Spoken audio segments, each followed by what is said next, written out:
அனைவருக்கும் வணக்கம். நான் பிரபு கணேசன். த டீலிமிட்டேஷன் தொகுதி மறுசீரமைப்பு இதனை பற்றின ஒரு தப்பான கருத்துக்களை தமிழ்நாட்டில் பரப்பி விடுறாங்க, வேணுக்குனே பண்ணுறாங்க.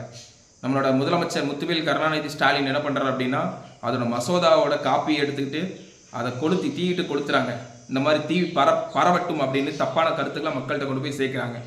சரி, இது தப்பா சரியா அப்படின்னு முடிவு பண்ணக்கூடிய இடத்துல யார் இருக்கா அப்படின்னா, இங்கே உள்ள திமுக அரசு இருக்கா? நிச்சயமா இல்லை. யார் இருக்கா? மக்களாகிய நாம் இருக்கிறோம்.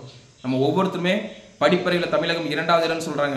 நிச்சயமாக சிந்திச்சு அதை படித்து அதோட நன்மை என்ன, அதோட தீமை என்னன்னு தெரிஞ்சு நம்ம ஆதரவும் கொடுக்கலாம், எதிர்ப்பும் தெரிவிக்கலாம். ஒவ்வொருட கடமையாக இருக்கலாம்.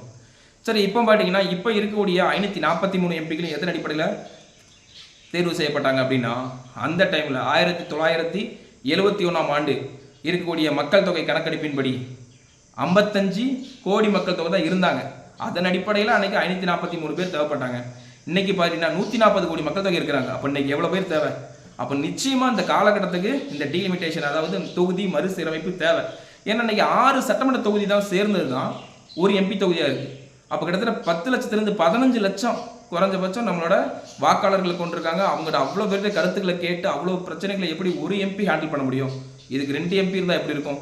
அப்படிங்கிற அடிப்படையில் தான் நம்மளோட மத்திய அரசு ஒரு அருமையான முடிவு எடுத்திருக்குது.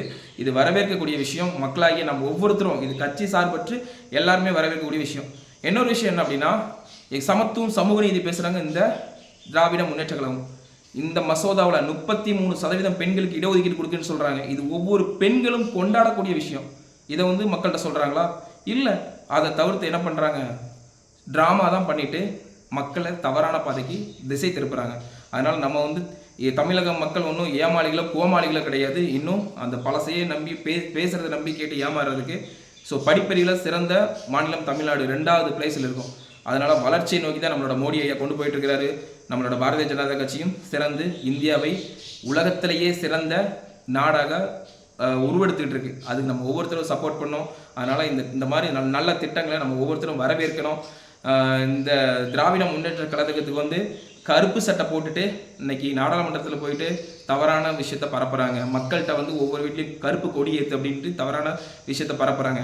இந்த கருப்பு சட்டை போட்டு வந்தவங்களுக்கு மக்களாகிய நாம் ஒவ்வொருத்தரும் ஏப்ரல் 23ஆம் தேதி கருப்பு மை கொண்டு பதிலளிப்போம் அப்படின்னு நான் கேட்டுக்கிறேன். தேங்க்யூ.